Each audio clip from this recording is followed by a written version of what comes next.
Tesla has just reinvented its business model, and few investors are even aware what's happening. First, Tesla quietly launched a brand new rental program in 5 cities, and make no mistake, this is a test run for an all-in subscription model that could transform Tesla's revenue streams forever. Second, the big question everyone is asking: how close is Tesla to unsupervised full self-driving? Can you actually drive and text at the same time? Alexandra Merz will share her deep dive research that explains it all. Now imagine what happens when these two programs collide: Tesla rentals, subscription, and autonomy. A completely new Tesla business model emerging right in front of us.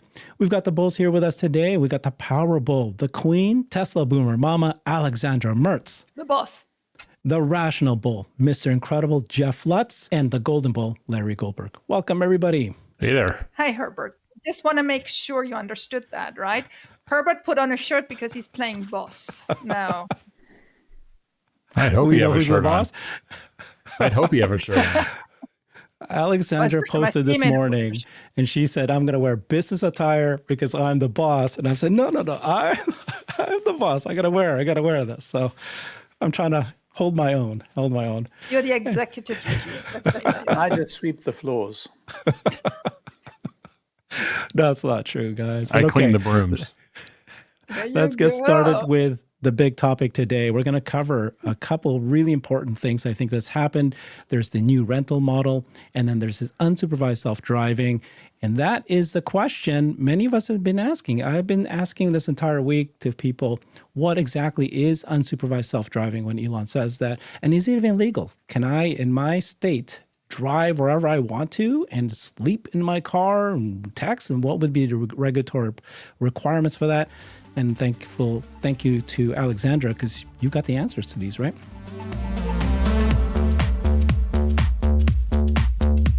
The company and the product. I don't look at the quarterly stock movement. A very realistic bull, questioning certain decisions. The rational bull. We enjoy listening to bears. We're looking for the red flags. You're supposed to react.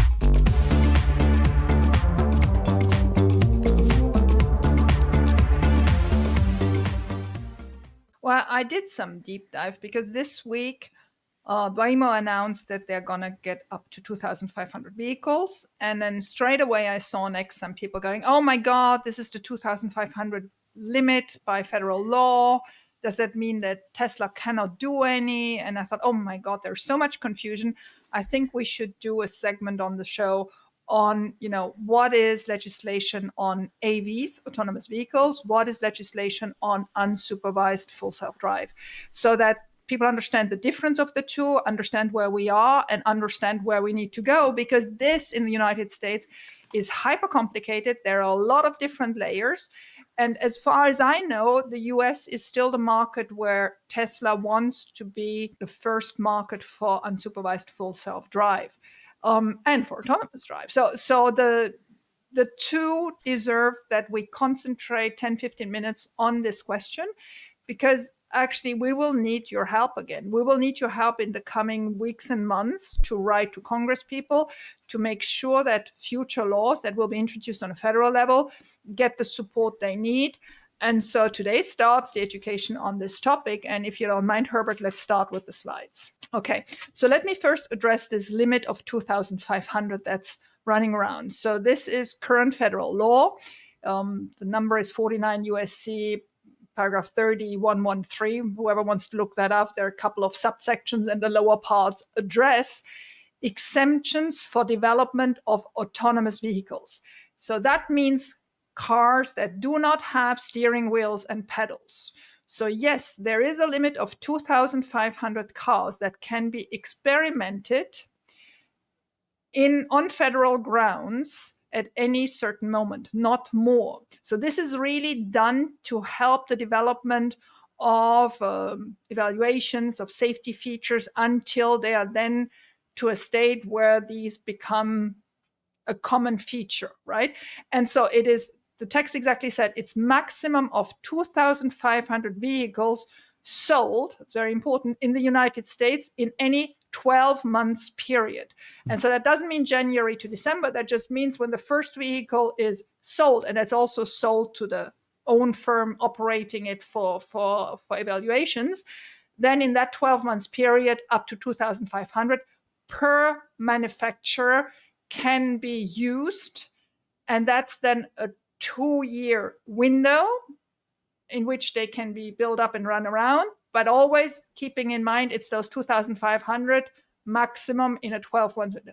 So that's testing vehicles, that can be robotaxis, that can be, but that has to be really a very specific case, customer cars, because the caveat in all is that the test results have to be tracked and brought back to the mother company and then shared with legislators. So it's really more test vehicles that it is than customer cars, right? And so there's Zoox that has applied for 2,500. Tesla obviously has applied, but this has nothing to do with unsupervised FSD, which is done in vehicles that have a steering wheel and pedals. This is only applied to autonomous vehicles that are tested to improve reliability, to whatever on the fields. So yes, it is a limit that is important to Tesla, because as of April next year, we're going to have cyber caps that completely fall into this category, and there will be this limit. And so this also obviously opens the whole discussion of should there be cyber caps initially with steering wheel and pedals. And Robin Denholm, our chairperson of the board, said it very clearly that, if we need to do that to respect the law because there's no new law by then, well, then they will have steering wheels and pedals at the beginning, even though they may not need them. But that is a way of not having to comply to this law. So this is upfront what is important about the 2,500 limit. It only applies to fully autonomous vehicles without steering wheel and pedals. Now, the next slide. Does the move to unsupervised FSD fall into this category? No, because those vehicles have steering wheels and pedals. Those are our cars sitting in our driveways at the moment, and any other Model Ys and 3s and S and X that are sold, they are compliant, so they don't fall in this 2,500 limit. They fall into another category, which is unsupervised FSD. That is different from AV. And that brings me to this map. So I fabricated this map. I'm very proud of my skills of clicking on the right states.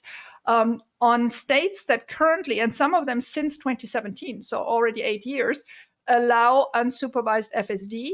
And most of them, except for Montana, also already authorize autonomous vehicles. Now, keep in mind, for autonomous vehicle, we still have that 2,500 cap on federal grounds, but these states that are here in green allow, at the moment, unsupervised FSD and autonomous vehicles. So you could actually drive from Florida to Texas, or you could drive in Middle America, or you could drive in Nevada, and what's next to it? Is it Colorado? Whatever that is. No, I don't remember which one that one was. But so there are states that currently allow, without any issues, to use unsupervised FSD. But you also see the mass of light blue states that don't allow it, right? And so the problem with these light blue states is that each state has their own regulations. It's all linked to, obviously, NASDA, but then DMVs, also insurance. So there are a couple of layers of issues in every state. So what I did, I broke down 6 states that I just randomly chose, but to show how different their requirements are and how different the time to solve these requirements is. And I started off with California, which is the next slide, if you don't mind. Okay, so what does it take in California to get to unsupervised FSD? So you need to obtain this DMV deployment permit. It requires extensive documentation. Obviously, Tesla is starting to do that, or did that. Proof of at least 500,000 miles of prior autonomous testing in the intended operational domain, safety assessments, whatever. So I did lots of this research with Grok. Yell at Grok if you feel it's not correct. Don't yell at me. So Grok thinks the estimated time to overcome that is 6 to 12 months. We're obviously a couple of months in it, but we're not done yet. And then if you want to do commercial operations, so ride-hailing or robotaxi services, you need to get the CPUG approval for commercial operations. That takes another 3 to 6 months, often sequential, after DMV approval. And then I put in smaller that California has a whole system in place. If there are incidents reported and then public regulatory scrutiny, they have a whole trap, I call that, high-profile accidents that lead then to revocations requiring ongoing data submission. And there, if you really get into the being blocked phase, it can take 1 to 2 years to get out of it. So that's one of the reasons as well with why Tesla is so prudent, right? They want to make sure that they, don't risk getting into this incident reporting and public regulatory scrutiny trap for high-profile accidents. So that's California, 6 to 12 months, 3 to 6 months for the CPOC. It's ongoing, but it's not something that's just around the corner. Then I think. Alexandra, are you talking about unsupervised self-driving, or are you talking about robotaxi here, or both? Now I'm talking about unsupervised. Well, for autonomous vehicles. So sorry, this is written for unsupervised FSD, right? For the fact that we do not need to supervise FSD anymore in California. Autonomous vehicles is for the ride hailing and robotaxi. So the problem, why this problem is what it is that they touch each other. You have legislation that are simultaneous for both, and you have legislation that are different for both. And so in every state, it is handled a little bit differently. And so here for California, it's autonomous testing and ride hailing. That is the main delay. And then you will see that other states, it's even the unsupervised FSD. So it is a complete mess, if I want to say so, because not every state treats both topics in the same But manner. for California, do we just need to wait 12 months to get unsupervised FSD? But then if they want to do ride hail, they need to do this extra? Well, it says it's sequential after the DMV approval, yes. But this is not for unsupervised. This is for robotaxi. It's for ride hailing, yes. Yeah, okay. Just want to be sure. This is unsupervised, operations. Right? Okay. Yes, it is. So what will take in other states? So this is Arizona. So here it's a TNC permit. They got that. You see how quickly they got that? They submitted it November 13th. They got it approved November 17th. So Tesla got that. Then the compliance with safety and self-certification. So these are now a whole of certifications, 1 to 3 months for preparation and verification. And then they have in Arizona an insurance and licensing mandate, 2 to 4 weeks. Arizona seems doable quickly, right? I mean, I also always want to shout out to Waymo because they did a lot of pre-work that helps us now. So Arizona, I think, is one of the states that probably will move into in the green bucket very quickly. Then comes, I think, New York, which is one of the worst. Yeah, here comes New York. So I'm not surprised that we're not making much progress in New York yet, because there, the requirement for human safety driver during testing is a licensed human driver for all autonomous vehicle tests, prohibiting true operations without legislative changes. So while the law is not changed, you always need a driver in there. Okay, that's New York. And then you get a testing permit. That's up to 8 vehicles in specific areas. So this is very, limited in time. They think that's only 1 to 3 months for approval. And then for the full deployment, you really need new permits and new laws. So this could be something that's 2 to 3 years if New York has to do it. New York State has to do it by themselves. Okay, so New York is really very, very late in all these things. And what was really staggering is how different the states are. You compare this to Arizona, it's completely crazy. And then the next one was Illinois. There again, no legislation that's really there. They had a couple of bills that were there, but nothing really got passed. So they think it takes at least another 1 to 2 years to pass any bill, and then the prohibition of local regulations without state guidance. So they feel there's a whole mess of insurance, DMV, and we need a law first, and then once we have a law, we can get into these details, which would take another 6 to 12 months. So Illinois, another one like New York on the late side. And then I think I did Washington State, or Oregon first, yeah. So they have a new regulation called HB 2671 from this year. So they're working on that. They haven't deployed it yet. Another 6 to 12 months to go. There's currently no deployment-specific law, so they have to do a pilot program and before they can test. So they think that's another 1 to 2 years for that part. And then insurance, and all that, another 2 to 4 months. So it's always these three layers, and the first layer is not done yet. So one after the other. And then comes Washington State. So they have complete lack as well. So the time we get into that, that's why Seattle is not seeing anything yet. Sorry about that, Herbert. That they think takes another 2 years to have legislation. Then self-certification and annual reporting, another 1 to 3 months. And then permits to test and all that, another 3 to 6 months. So why I'm putting this out is just I want to ask people for patience, because if we have to rely on each individual state, this is it. So the big question is, can the federal solution change this all?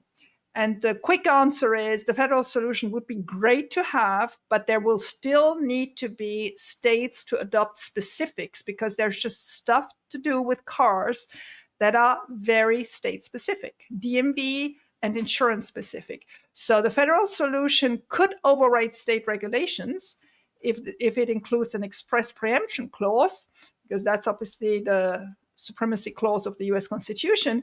But it would not automatically nullify all state rules, because there is this specific laws to driving, right? To insurance and to DMV.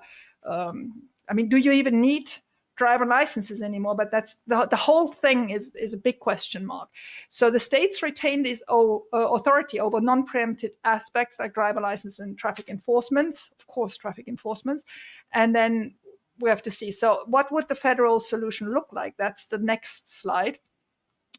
So there are 2 attempts already. There is what is called the America Drives Act, HR 4661, focusing on autonomous commercial trucks. And there's a second one, the Autonomous Vehicle Acceleration Act, that is trying to increase that limit of the 2,500 cars that I talked to right at the beginning. So there are two initiatives, but they're stuck. There doesn't seem to be, much coming out of it at the moment. There doesn't seem to be a focus on it in the Senate nor in the House. But obviously Tesla, Waymo, and probably others are working and lobbying hard to get this on the top of the agenda. And so what would it take once they get it on top of the agenda? That's the next slide, if you don't mind. So it would really need to be a bill that is passed by Congress, a real legislation, to create a national framework. And that's why I think, we have to start to be sensitive to that, because if it ever gets there, we have to really all work on it and help with letters and going to our Congress people and all that.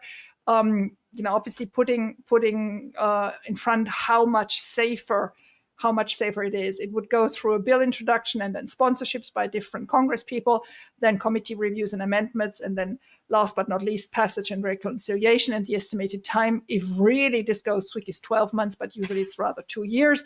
Then it's also always difficult to squeeze it into the right House calendar, because as you know, the House gets revoted every 2 years, and then everything starts again. So it's a very complicated timing thing. So that's where we are. Wow, very thorough. Thank you for that. That was a lot of work. Appreciate you putting that together. But so let's just go back to the very beginning with your slide here. That matters. You're saying though that it matters for the ones in the light blue. Yes. But the ones in green, is it? Go for it. Yeah, anybody can go ahead and do as many. As long as they're cars, they're not autonomous cars. They're not autonomous first cars. Like like our Tesla Model Ys can be used. Yeah. Yes, as long as they have a steering wheel and pedals, and as long as Tesla opens up, obviously over-the-air update, unsupervised in these states, you could do it. I have a theory that any state could pass the law and override the steering wheel and pedal situation. Meaning not allowing it anymore? Allowing? Well, California and allowing it. Because it's not an overriding federal concern.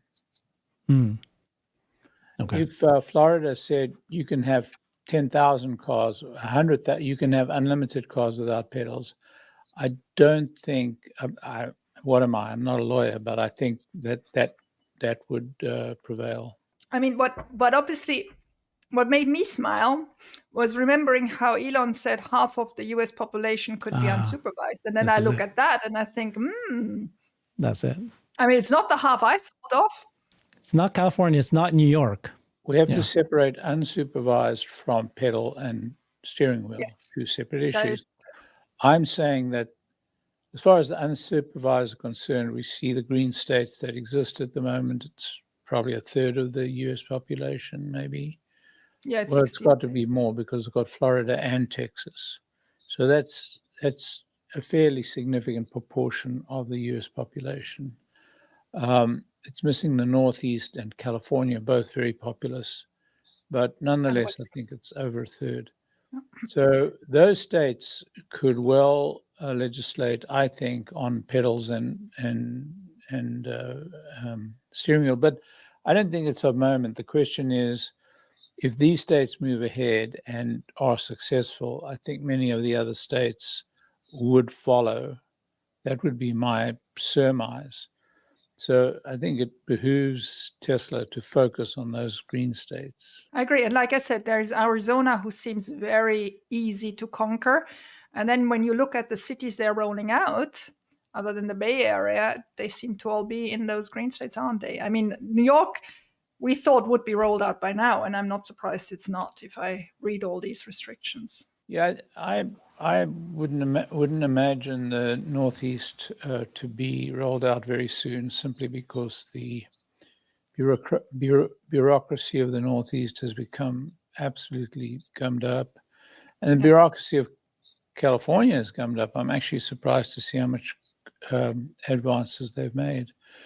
But really, Texas and Florida, I'm surprised they haven't moved faster in Florida. I think those are the big opportunities, and they're massive populations as well. Yeah. So I think that would be where to go. So I was thinking, if you had that little thing from Oklahoma in the north of Texas, you could actually drive from Florida to Montana. You see that little blue thing in the middle there between? Yeah, exactly. It's called, the Panhandle. Panhandle, yeah. So it's interesting. It's quite possible that, I don't know. It's interesting. Okay, so in the green ones today, if Tesla says we now are ready to do unsupervised FSD, you own a Tesla, you're a customer, and you turn on FSD, you can text and drive.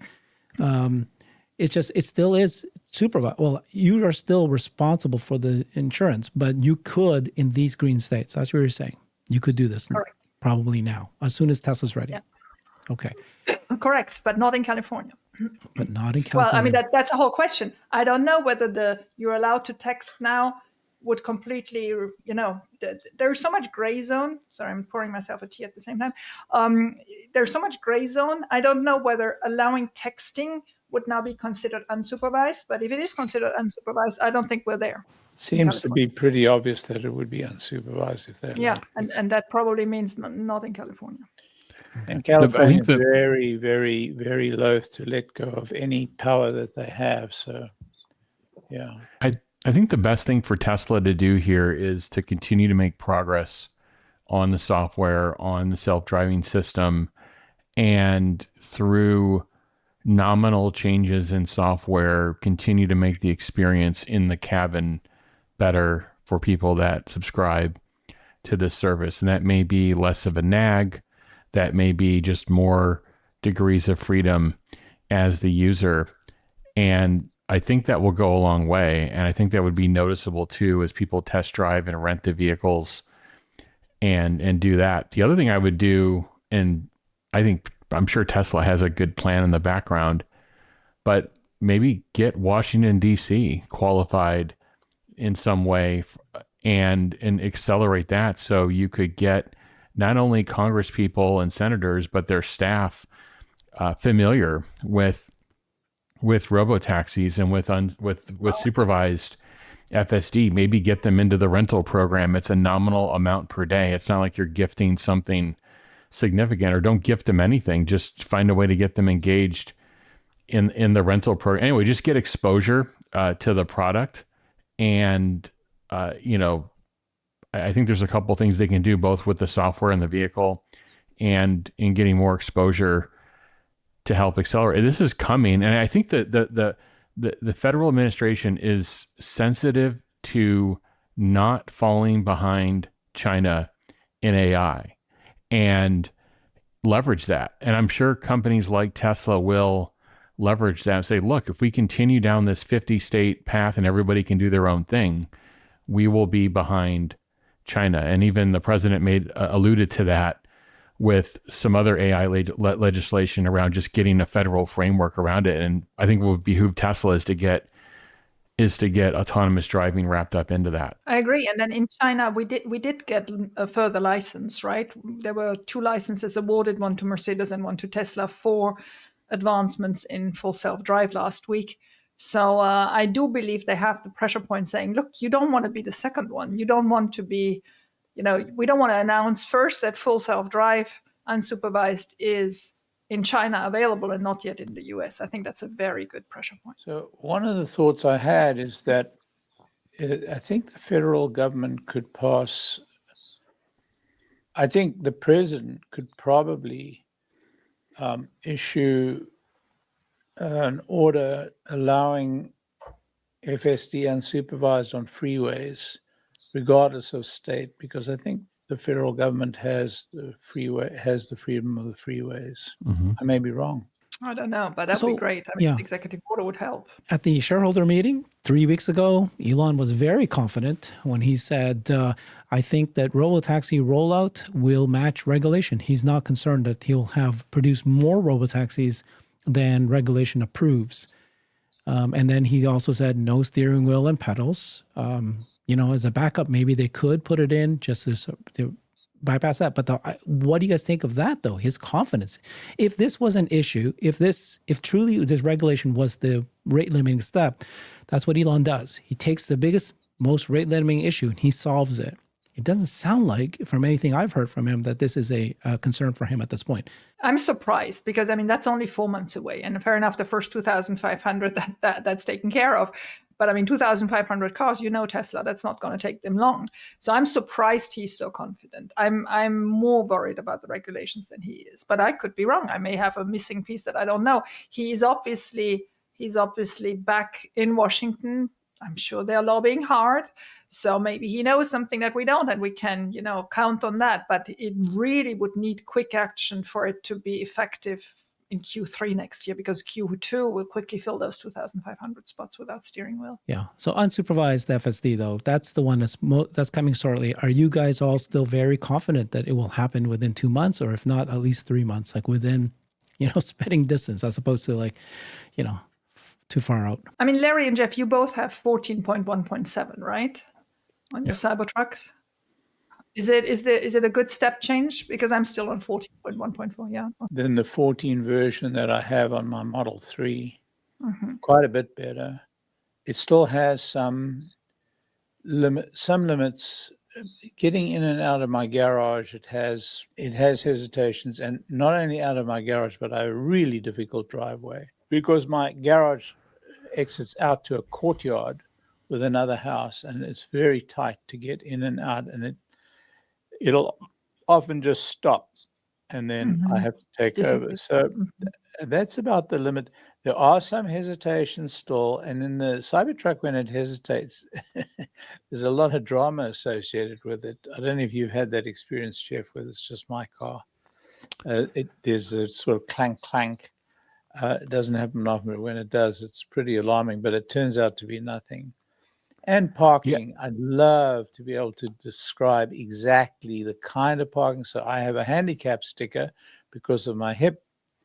It doesn't park in the handicap. So I'd love to have by driver profile park in handicap. And the other thing is, when I choose a destination that has a large parking lot, I want to show where in the parking lot I want to stop. And I want it to be related to where I'm going. So those are the only calls I have. It is so lifelike. It is so well behaved, other than this jerkiness when it does hesitate. Does Tesla have the data at this point? Do you guys think that they already have the data to prove the regulation that you can do A, unsupervised self-driving, or in B, robotaxis? You're never going to have enough data for the bureaucrats, ever. You need something more than data. You need political cover. You need, pressure, and you need, I don't think it was an accident that Elon attended the dinner, the White House dinner, when the Crown Prince of Saudi Arabia was here. I think it was, very, very considered on both sides. You need very, very powerful political cover before you get any bureaucrat to do anything where you have to prove safety. Because remember, that guy, when he signs up, if anything goes wrong, that guy's head gets on the chopping block. And there's nothing better protected in American society than a bureaucrat's neck. Mm-hmm. So that's just the reality of the situation. Yeah, I think for Tesla, they have to make sure it's very clear what's going on globally and where we stand in the US and the importance of not being behind, but also just the importance of having safer drive. These machines, these computers drive safer. They see things faster. Just every week, my car is seeing things before I see them. I would have eventually slowed down or eventually changed or altered, but the course of the car, but it's doing it faster. And then I still have my set of eyes on the road. So, I think they're converging. I think they're on the putting green, but it's going to be an iterative process. I don't think there's just going to be this, it's this release, and then there's no changes after that release. I think it's going to be an iterative process along the way. And I think you're both right about needing the government intervention and having that relationship with the senior levels of the government, I think, are going to be very important. We have to show how this is an unlock of value and safety in the U.S. because this could teeter in either direction if it doesn't have the right political support, and all of a sudden these, like, you have union activity, of all these other activities saying, hey, this is going to start putting people out of work. Trust me, I think that those materials are already being prepared. So the question is what are the materials being prepared for why this is necessary, and why, 30 years from now, 10 years from now, whatever, pick some future point in time that people will not be driving their own vehicles. That will be the exception, not the rule. And so the question is what path between where we are today and getting there do we want to take? So, Alexandra, what do we need to do? This is that you mentioned these two proposals, but you said that they were kind of stuck. What are you going to lead us to do? What are we going to do? Yeah. Well, at the moment, we are waiting for some movement. The one legislation that wants to increase the number from 2,500 to more certainly will need lots of letters. But at the moment, they're not even considering it. So I don't think there is any point starting to right now, because just, sending letters is cute, but that doesn't really help us. So once we see there is some movement there, that they're going towards a hearing or at least into commission, I think we have to step up. But my main focus is on new legislation to be introduced. And I think that has to come soon. I'm convinced that both Tesla and Waymo are working hard behind the scenes to get something up. This is not only about, the capacity of letting vehicles test on the streets, because that's the current legislation. This is about operating. And it's sort of a chicken and egg problem, because as long as we don't have the statistics on good security of these fully autonomous vehicles without steering wheel and pedals, they can't do that. So they first have to exist for us to have statistics and then base something on it. But then on the other hand, we're running quickly into the 2,500 cap, and then we're talking about how they can be operated. Remember on that very first slide, I said it's mainly for the manufacturer the manufacturer testing the tools, but I also included customer cars. I really pressed Grok hard on whether these can be customer cars, and Grok's answer coming back was all the time, as long as there is data uploaded from the car on safety measures, then it will qualify. It's all a matter of reporting that these autonomous cars that are authorized are reporting on how it goes. I mean, that's easy for Tesla. Uploading data, you can have data every minute of the day. So that is what we currently have. It's too early. I wanted to make sure everybody understands a little bit the rules, where we are, is patient, but also gets prepared to help with letter writings when the moment has come. Okay. There's another factor that we really mustn't forget. We could save 40,000 lives a year, or reasonably 10, 20,000 lives a year. But one gruesome death published and publicized could bring this all crashing down. And there's going to be one. Well, there was one, remember, in Florida. I mean, not that it wasn't this case yet, but there is one for which in the last quarter Tesla set aside a lot of money because it's on appeal, but the verdict was expensive. And,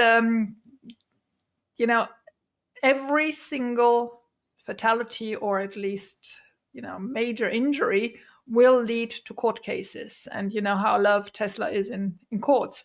So I completely agree with you that there will be a hyper mediatization of any accident, and there will be accidents, right? So we are the ones, us retail shareholders, will have to bring the story to in its relative proportions, right? We have to be the advocates, making sure people understand how many lives are saved for the few accidents that will happen, and also make sure we understand very clearly why these accidents happen. It's going to be a heck of a job over the next months and years. Good. Thank you very much, Alexandra. Great work. We'll all of us need to start working on this and start to, like you said, lobby when the time comes. It's good for you to share the rules. So the second business model thing that came out just a few days ago is rental programs. So this is Tesla. They initially rolled out a Tesla rental program in San Diego a couple of weeks ago. And, initial thinking would be that, oh, that's just a pilot. They're just playing around, seeing what's happening. That's not the case. Today, we find out that they're actually hiring for rental readiness specialists in Austin, Nashville, Boston, Fort Worth, which is, Dallas, Houston. So this looks like that they're expanding the rental program across the U.S. These are the states I just mentioned. So what it is you can actually rent a Tesla, if it's a Model 3 or Model Y, $60 a day. If it's a Cybertruck, $75 a day. If it's an X or X, $90 a day. And it's all inclusive. You would get unlimited miles. You would get free supercharging. FSD's included. It's a up to 7-day rental. And if you decide to buy a car after that, they'll give you a $250 discount. So this whole idea of rental is pretty impressive. And this is this looks like it's going to be multiple cities. And then if you start adding up the idea of what does a rental program mean, why are they doing it? And then if they are doing it, what happens when you got unsupervised self-driving too? Larry and I were playing around with ideas where maybe you just leave the car and the car will go back to the Tesla service center. Or maybe you say, I want to rent it, and it comes to you. I mean, anything can happen like this, but it's just incredible. But anyways, the other thing is this just a test of an all-in subscription model? Jeff, do you want to address what I asked you this on Monday. I think you answered it, but maybe you can share it here today. I think what this is Tesla creating that third sales channel. They have a build-to-order model, which is what they've run since the start of the company. Then as volumes increase, they had a build-to-inventory model where you can go into a Tesla store and be able to get a car the same day or within a few days. You can look at them on the website and see them. That's a build-to-inventory model. You need those at volume thresholds to get to your sellout rates and percentages. And now it looks like they're creating a third channel around rental, which could then dovetail into potentially a combined sales channel with Robotaxi or some sort of program where you change it from needing this large upfront down payment and large monthly payment to use to a daily thing. and a very competitive daily thing because you're getting fuel and the car drives itself. And now I think some of these people, they may or may not be exposed to it. We'll see how many people actually try it. I hope Tesla's got a pretty innovative way to get people to try it. But if you look at the all-in cost, it's actually if I'm a rental car program, I'm starting to get a little bit concerned that my competitor is offering free fuel, everything, and it's quite frankly a better car. So it's not all roses. I think there's a lot of people that are, when they see EVs at a rental place, at a Hertz or Avis, they're like, oh, I've never driven one of these things before. I'm going to stay with a gas vehicle. But in terms of what I think this means for Tesla, I think it's on the path of changing from this large upfront lump sum model to get into a vehicle to something that's much, much more variable. And it's also a third channel for them to build the inventory. So if you're Tesla and you think you're going to get to a 2.6 to 3 million unit run rate exiting 2026, you're going to need another sales channel unless you're starting to produce other things at much lower prices. You're going to need another way to sell vehicles to people. So I think this channel is going to be very useful because now they can start their factories and just run them and just here are my build to orders, here's my inventory that's going to go out to each region, and then here's my rental inventory that's going out to each region, which could eventually get converted into a sale too. So I think this is Tesla allowing themselves to get greater utilization in their factories too, and pilot this whole kind of per day, maybe per mile process at some point. So now that it's just they're just making it easier and easier to get into a Tesla, and you don't see much of any of this innovation on the ICE side. Guys, do you know what the daily rental rate is for Turo or Hertz for a Tesla Model Y? I do, because I'm renting some for my kids when they come over Thanksgiving, which obviously is peak period, but between $120 to $200 a day here in Greater LA. So it depends on the area, but as low as 60, as high as you just said, 120. And that's lower than a Hertz rental for a Tesla. The reason Tesla's doing this is because they can. And what I mean by because they can is I hark to I'm always talking about Tesla having the infrastructure and people missing the point about infrastructure for the whole, car, for the whole robotaxi business, and how, none of the other companies have got that infrastructure. Well, this is just them flexing the infrastructure for another line of business. And Jeff is absolutely on target. This is potentially another line of business. So in my book, there are going to be multiple fleets. There's going to be the fleet of cars that are owned by people, the fleet of rental cars that are owned by Tesla, and the fleet of robotaxis that are owned by Tesla. The fleet of rental cars that are owned by Tesla and individuals, and the fleet of robotaxis that are owned by Tesla and individuals. So if you want transport, Tesla's your solution at whatever level of independence you want it. And actually, I tell you one thing.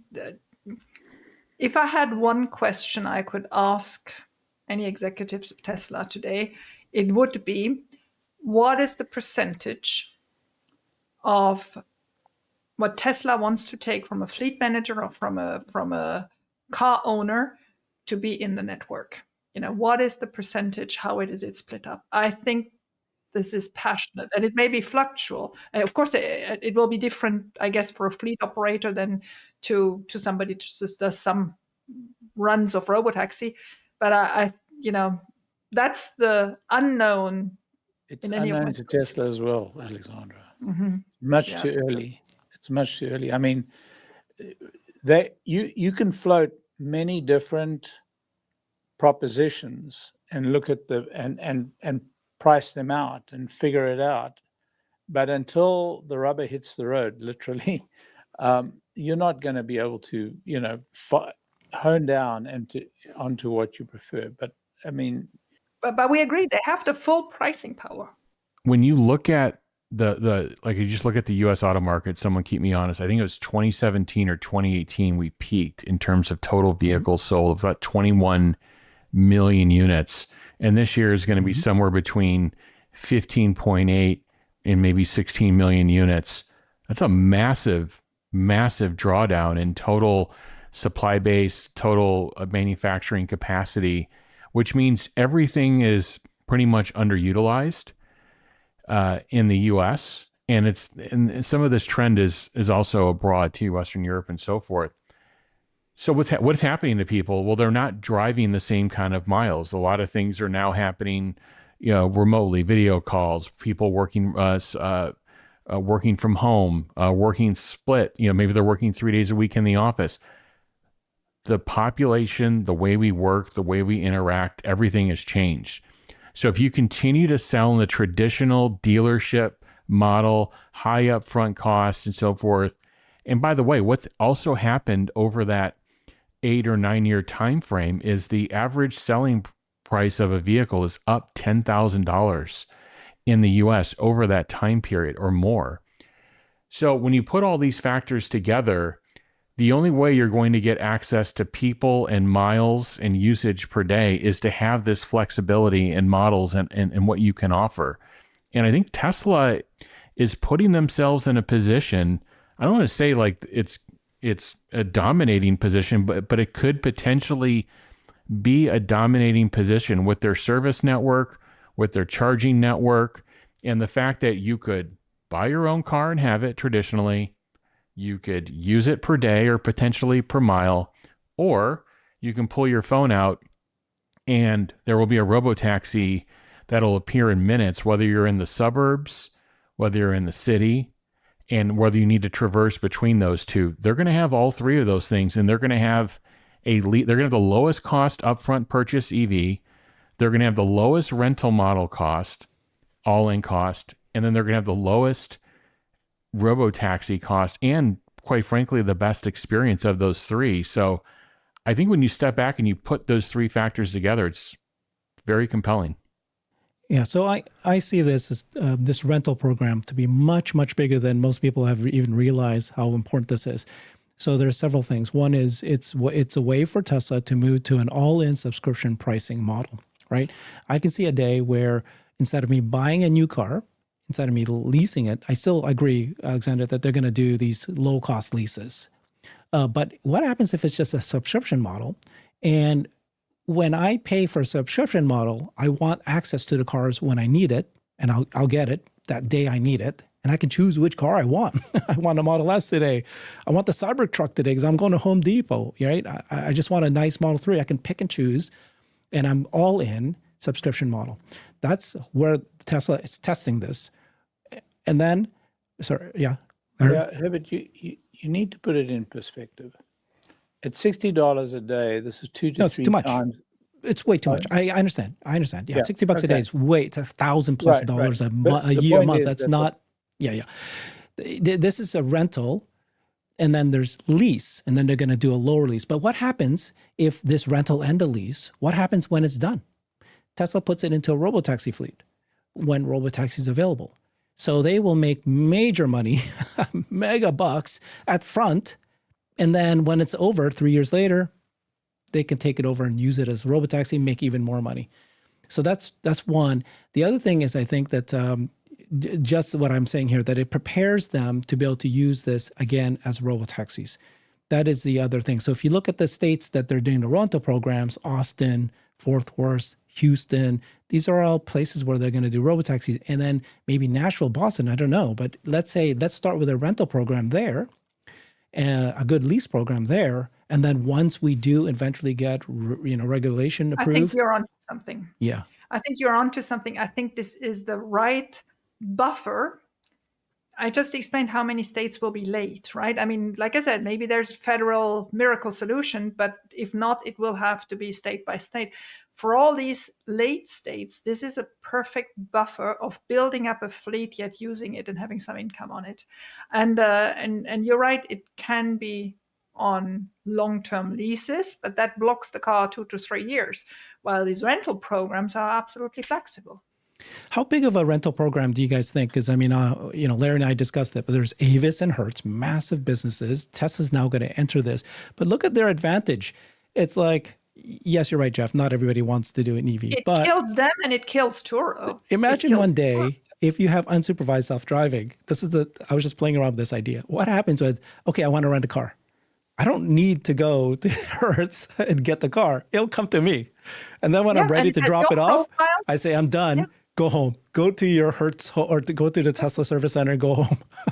Yeah, and it has the whole model is so much better. I'm sure you discussed it with Larry in the extra show, but it also creates this profound conviction of people that the next car they want is a Tesla, because once you're in a Tesla, the loyalty to the brand is higher than anything and anybody has ever seen on anything else. So it is the perfect buffer, even if they don't make money on it, and obviously they do make money on it, even at $60 a day. It is the perfect buffer to build up a fleet and yet make money on it. It's almost a Trojan horse.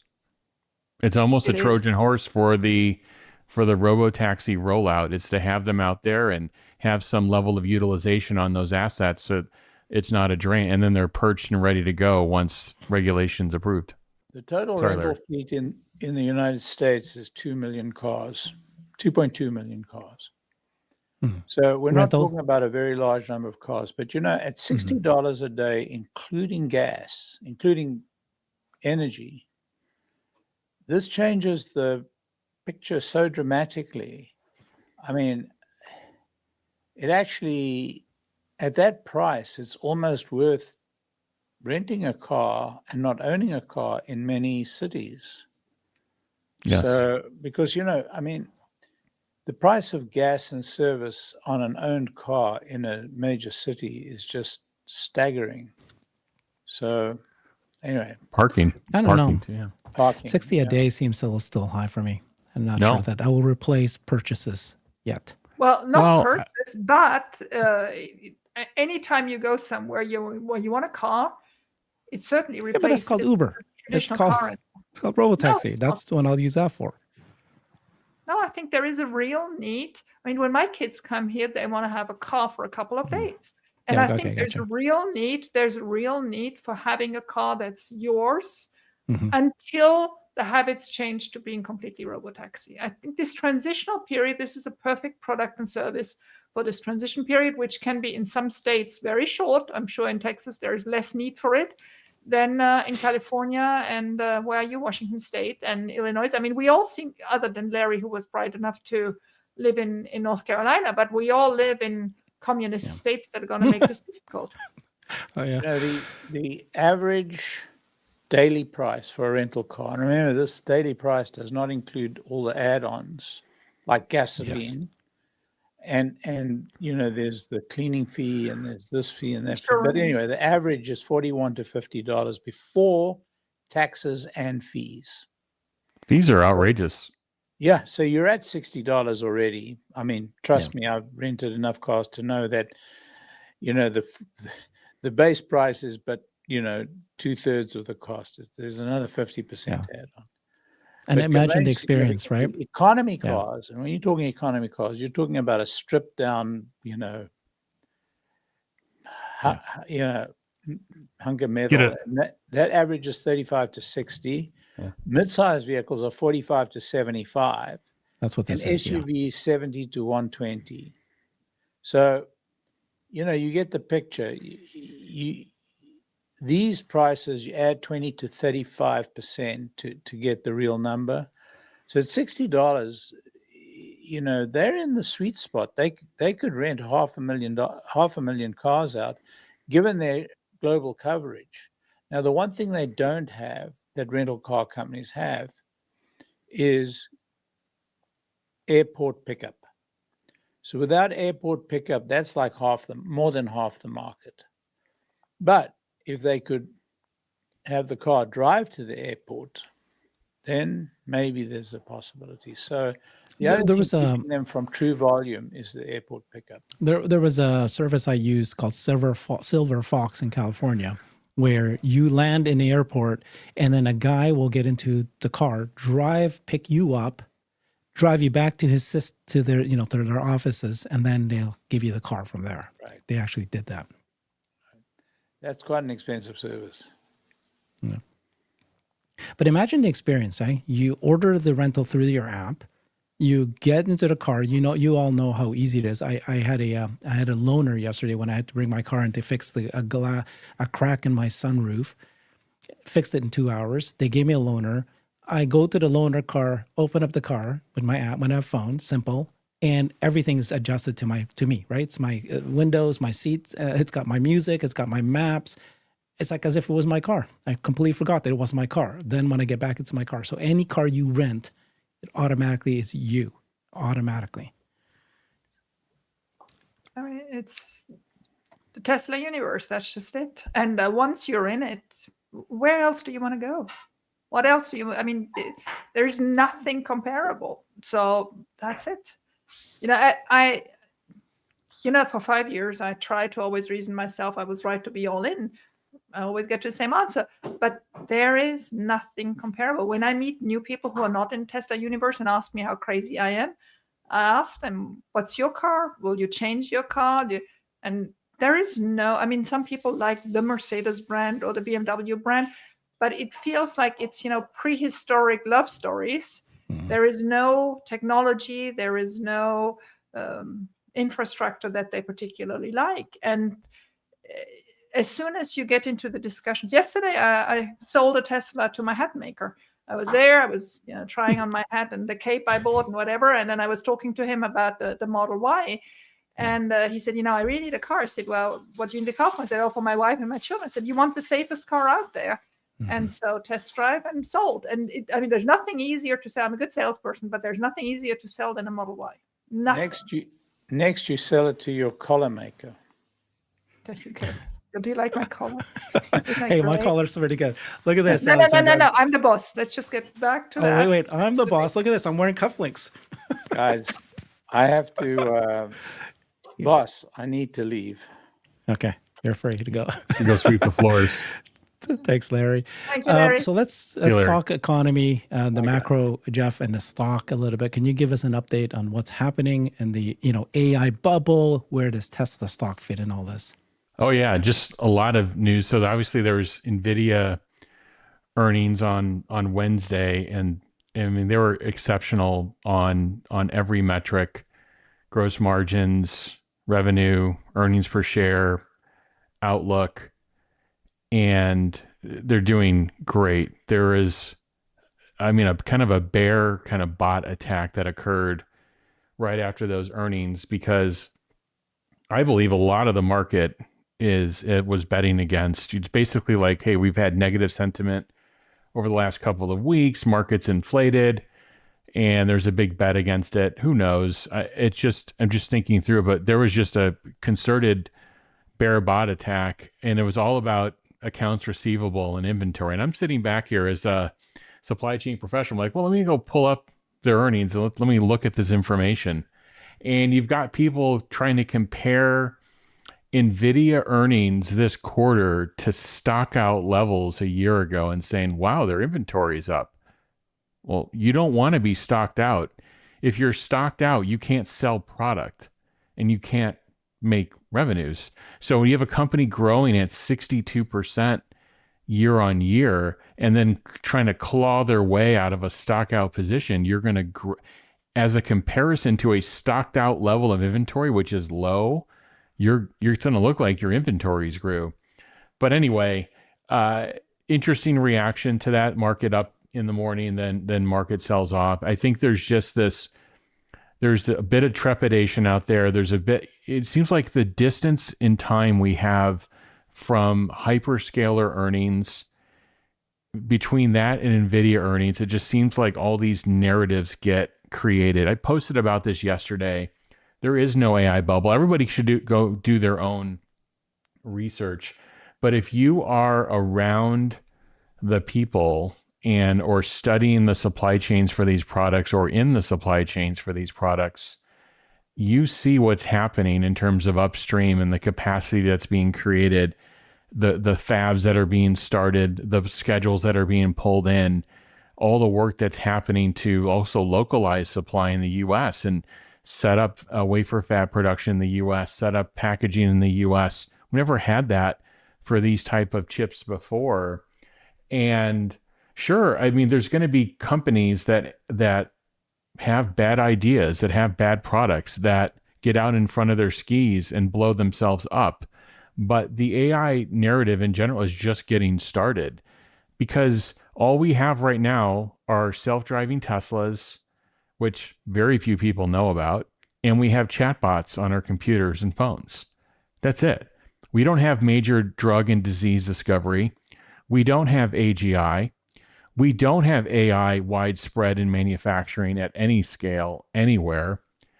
And there's so many other examples of where we don't have AI, where we're going to need a massive build out to support it. So, but that's a big debate that's happening in markets right now. The markets we're up significantly on the year after, I would say, a major dip, self-inflicted dip in April with how the tariffs are rolled out. So it's not uncommon every 2 to 3 months to have a 5% or so pullback. I think we're in the 5 to 6% region right now.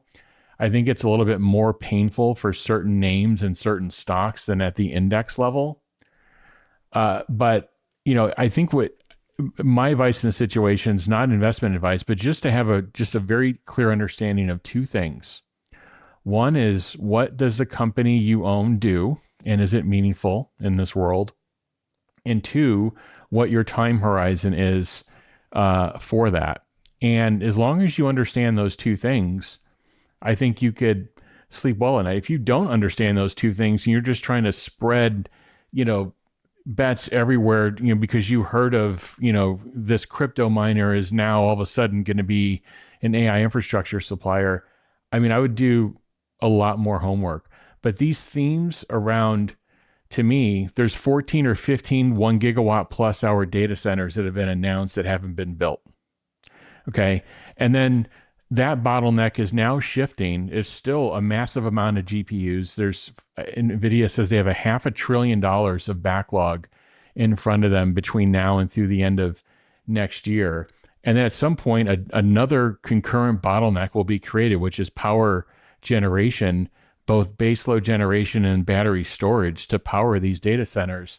So that bottleneck is there, and there's going to have to be work that's done to support that. Obviously, Tesla is a big name in that as well. There's others, there's EOS and there's Fluence, but battery storage is another big thing. So I think the market needs a little bit of time to collect itself after a big run.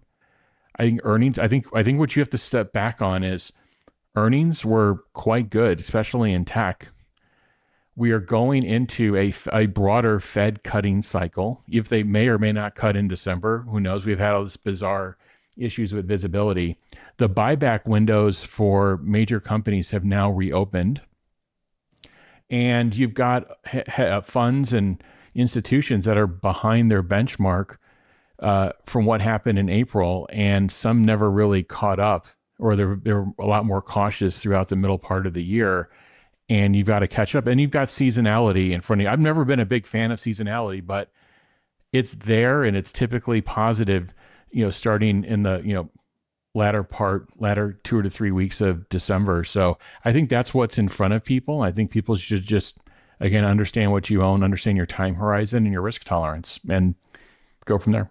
Well, great overview of AI. What about the macro, Jeff? Is there going to be cuts? Are you still one of those people who think there will be cuts this December? And then how does that impact Tesla? Half the Fed governors, this is the other thing that's going on in markets, is there should honestly be a limit on how much these people just get up in front of microphones during trading hours and just say whatever, but whatever, it's fine.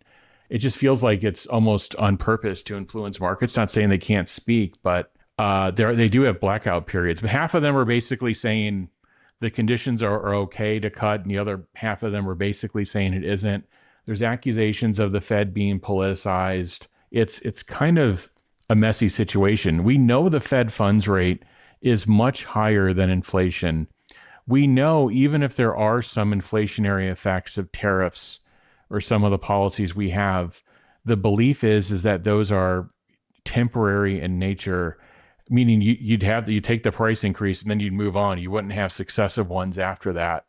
So if all those things are true and you have a jobs market that on some metrics is okay, if you look at the unemployment metric, it ticked up 0.1%, but the total jobs added was 119K versus a 50K expectation. But we have 2-month-old data, so we're kind of flying a bit blind. So I think the Fed's going to go in, and then by December 9th or 10th, it's going to be not a whole lot more data.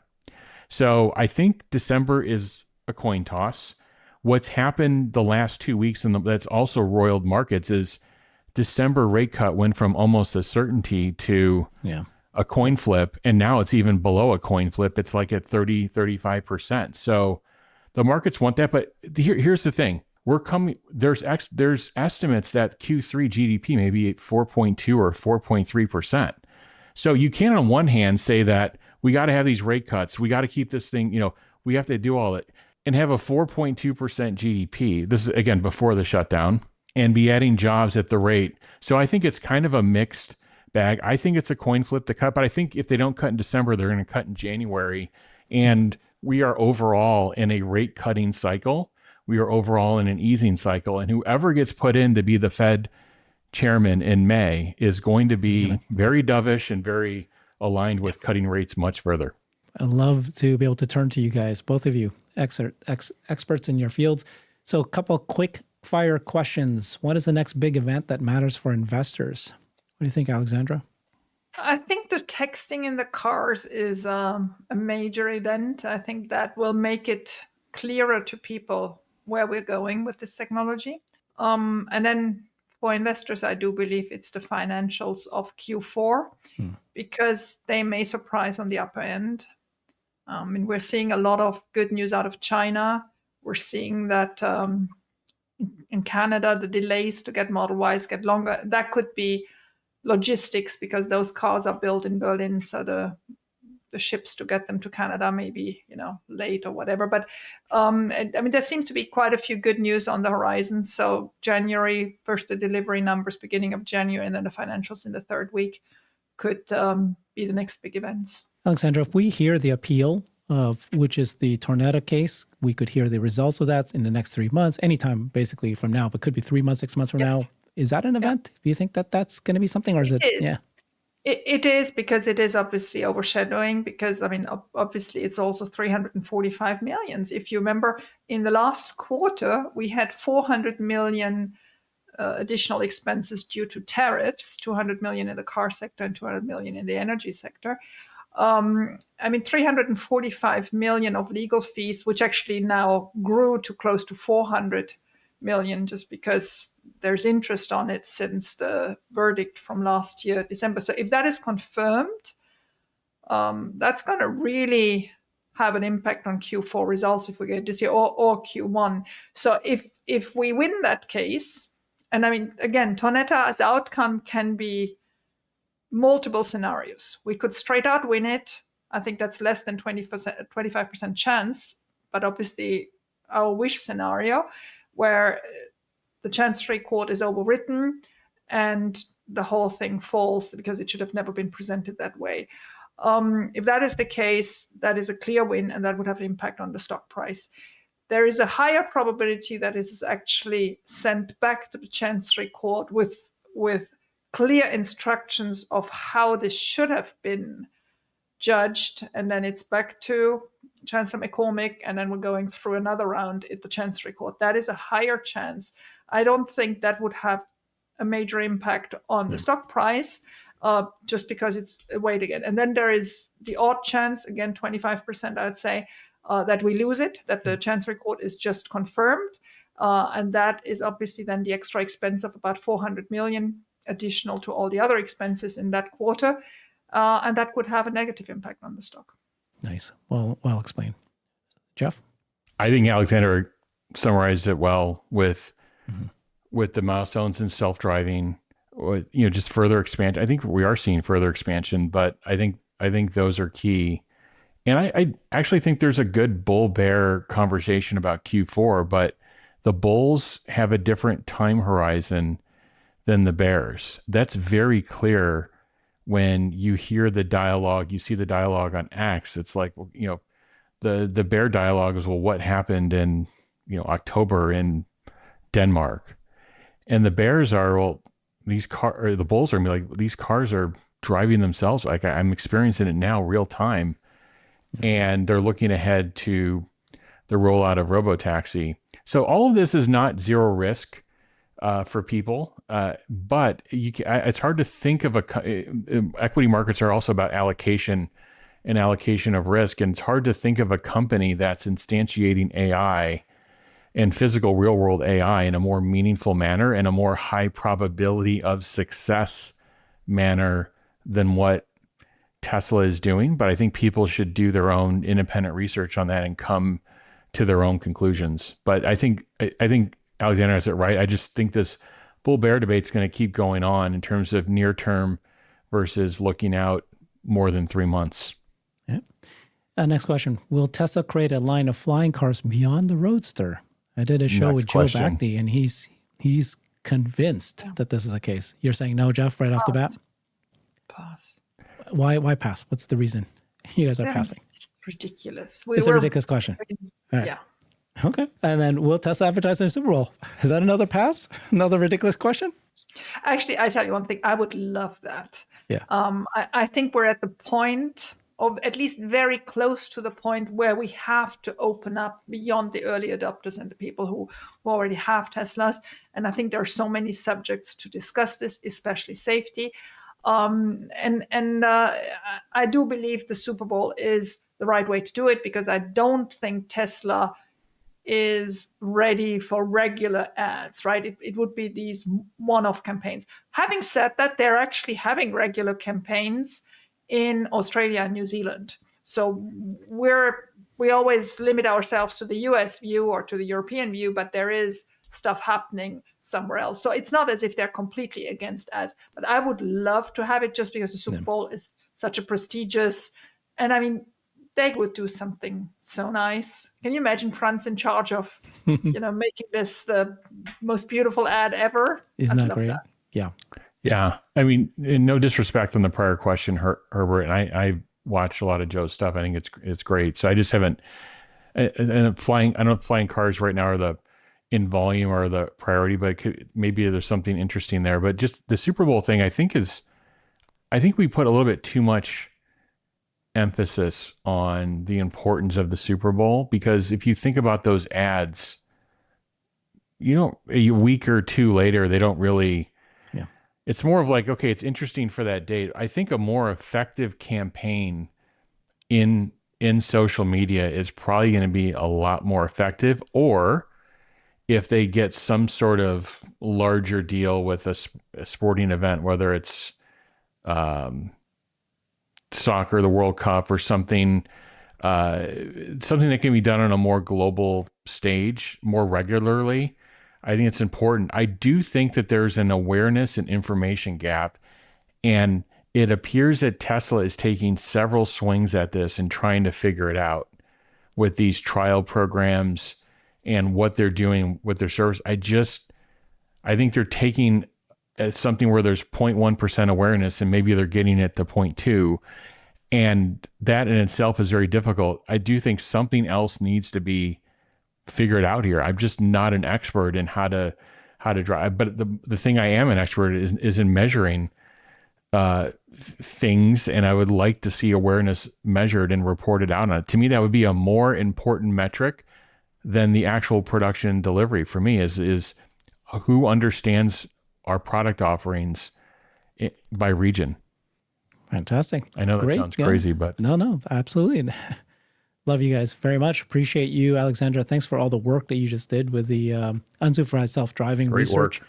That was fantastic. We're not done yet. We're not done yet. And I think one thing I can do, Herbert, I can probably give you the link to my Grok discussions with him if anybody wants to add their states or other things. I think this could be a nice thread where people collaborate. So I'm going to send that to you, and you can put it below the YouTube description, maybe. And then we'll post your segment on X, and then you can, I hope people will forward that, because this is the next thing. We need to lobby, and people need to understand what's holding We need it to back. lobby, and we also need to measure our expectations.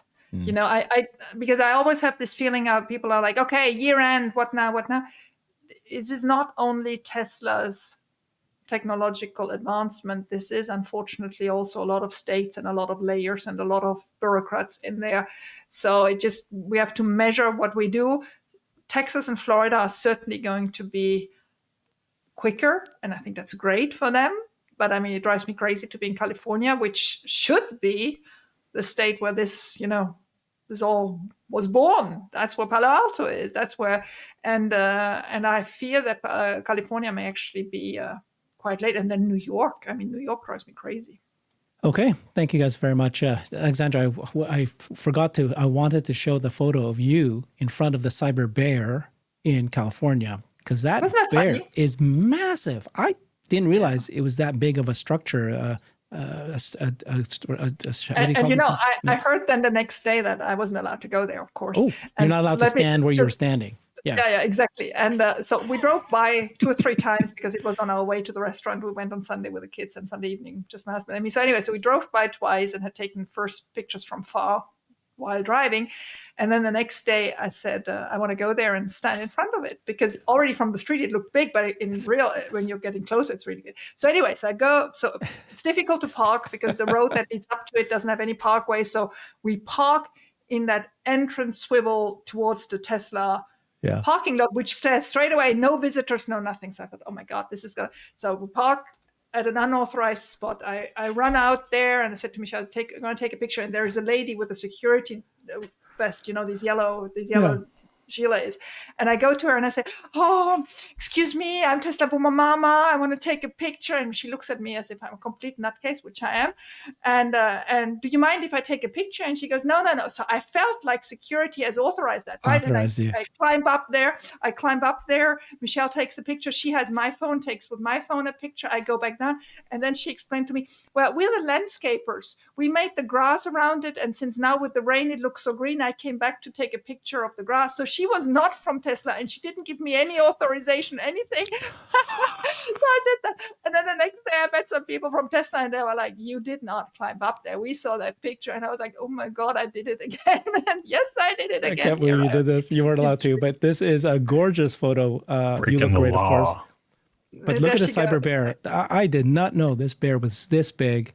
Yeah. And I can't wait. It's gorgeous. I can't wait till they make the Cyber Bull, and they're going to put it in the Giga Texas, and hopefully they'll allow us, the 3 of us, to. Exactly. Wait, did this picture prompt a sell-off? Cyber Bear. Exactly. So people go and say, why is it a bear? Well, it's the California bear. It's not California a bear. state animal is the bear. Exactly. And then so the Texas state animal is it's a longhorn, and that's what Elon said, a cyber longhorn bull. Exactly. And then the other thing I want to tell you also, I drove by the Palo Alto office Saturday morning, Sunday morning, Sunday lunchtime, Sunday evening, always next to the bear and on the other side of the street. Every time the parking lot was packed with employees working Saturday and Sunday. We also drove by the Rivian headquarters. There was nobody. I was so proud of our company, you know.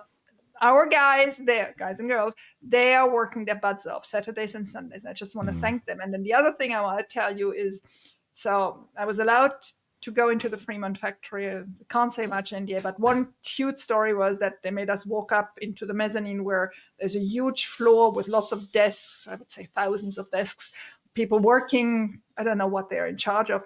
So I was with this group, and obviously I had to have my big mouth. So I just called. I said, thank you, everybody. And then somebody said, oh, Tesla Boomer Mama in the house. And I was like, there you go. Everybody recognizes you. Absolutely. Yeah, but I really wanted to thank them. I mean, these people are working their butts off for us retail shareholders. And I really am very grateful. Thank you both. All right. Thanks, everybody. Yeah. We'll do Cyberbulls next week as well. Bye-bye. Oh, actually, we won't do Cyberbulls next week. Next week is Thanksgiving. Yeah, because it's Thanksgiving. Whoa. We're probably going to skip it. Yeah, we'll see. We'll negotiate what to do.